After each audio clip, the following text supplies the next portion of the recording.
श्राद्ध की दक्षिणा।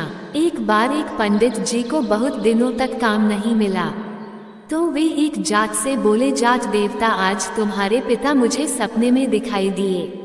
उत्सुक होकर जाट ने पूछा, क्या कह रहे थे? पंडित जी बोले, कहते क्या, तुम्हारा हालचाल पूछ रहे थे। कह रहे थे कि बच्चों ने मुझे भुला दिया है, जिसके कारण मैं बहुत दुखी हूँ। जाट को याद आया और बोला, पंडित जी आप ठीक कह रहे हो, मरने के बाद मैंने पिता का श्राद्ध भी नहीं किया, शायद इसीलिए दुखी हैं। पंडित जी ने अपना दांव लगाया और कहा, तो कर डालो पिता का श्राद्ध, इसमें विलंब की क्या बात है। अगले ही दिन जाट ने पंडित जी को घर बुला लिया। पंडित जी ने श्राद्ध की सामग्री में ढेर सारा माल रखवा लिया, सोना चांदी के बर्तन से लेकर खाने पीने का सारा सामान के अलावा पिता को जो चीजें पसंद थी वो सभी कुछ लाकर जाट ने सामने रख दी। धूमधाम से श्राद्ध की तैयारी हुई। जाटनी से कहकर तरह तरह के पकवान बनवा दिए। मन ही मन पंडित जी खुश थे, आज तो चकाचक माल उड़ाने को मिलेगा और साथ में इतना सामान भी। अपने सामने आसन बिछाकर पंडित जी ने जाट को बिठा दिया और बोले, अब श्राद्ध शुरू करते हैं।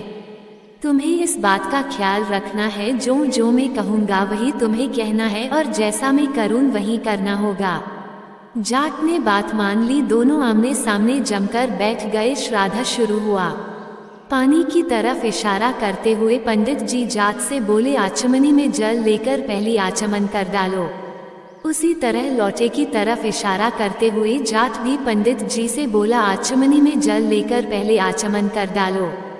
पंडित जी बोले, भाई मैं तुम्हारे लिए कह रहा हूँ, आचमन तुम्हें करना है, मुझे नहीं। जाट ने भी वही दोहराया। पंडित जी परेशान हो गए और कड़क कर बोले, अरे मूर्ख, मैं तेरे लिए कह रहा हूँ, श्राद्ध तेरे बाप का हो रहा है, मेरे बाप का नहीं। अपनी कड़क आवाज के साथ जाट ने भी पंडित जी को डपट दिया।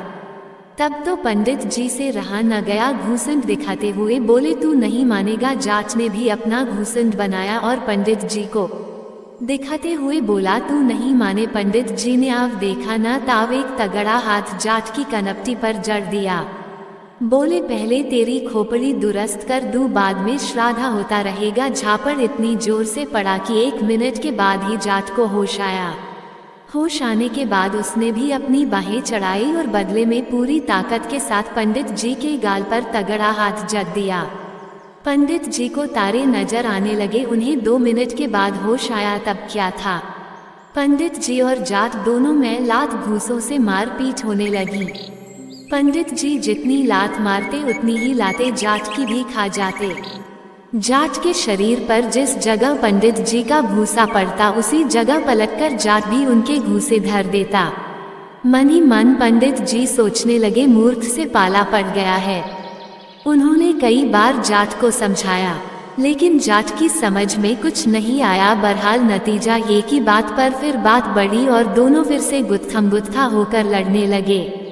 कभी पंडित जी नीचे होते तो कभी जाट के नीचे होने की बारी आ जाती। आपस में देर तक लात से और उठापटक का दौर चलता रहा। आखिर मैदान छोड़कर पंडित जी को भागना पड़ा। प्रसन्न होकर जाट भी अपनी जाटनी के पास लौटा। जगह जगह से कपड़े फट जाने का कारण जाटनी ने जानना चाहा, तो जाट ने बताया कि पंडित जी के साथ श्राद्ध कर्म करते हुए ये सब हुआ है। जाटनी ने जाट से कहा, श्राद्ध तो अच्छी तरह से हो गया ना? जाट ने उत्तर दिया, बहुत अच्छा हुआ, अच्छा ना होता तो भला मेरी यह हालत होती। पंडित जी ने भी कोई कसर न रखी और मैंने भी पूरे जोर शोर से काम लिया। जाटनी बोली, चलो अच्छा हुआ, लेकिन पंडित जी को कुछ दक्षिणा वगैरह भी दिया कि नहीं? जाट बोला, दक्षिणा तो कुछ नहीं दिया, हम लोग श्राद्ध में ही इतनी मस्त हो गए कि पंडित जी की दक्षिणा और भोजन का ख्याल ही न रहा। बेचारे पंडित जी बिना दक्षिणा के लौट गए। अब तुम एक काम करो, एक बड़ी सी थाल में भोजन और साथ में दक्षिणा पंडित जी के घर पहुंचा आओ, वरना श्राद्ध का कोई फल नहीं मिलेगा। जाट की ये बात सुनकर जाटनी बहुत खुश हुई। जाटनी ने नहा धोकर धुले कपड़े पहन लिए, एक बड़े थाली में भोजन रखा और पंडित जी के घर की ओर चल पड़ी। उधर पंडिताइन प्रतीक्षा में बैठी थी कि पंडित जी श्राद्ध करने गए हैं, लौटते हुए अपने साथ कई चीजें और बढ़िया पकवान भी लाएंगे। किंतु पीती पिटाई हालत में जब उसने पंडित जी को लौटा हुआ पाया तो पंडिताइन को बहुत दुख हुआ।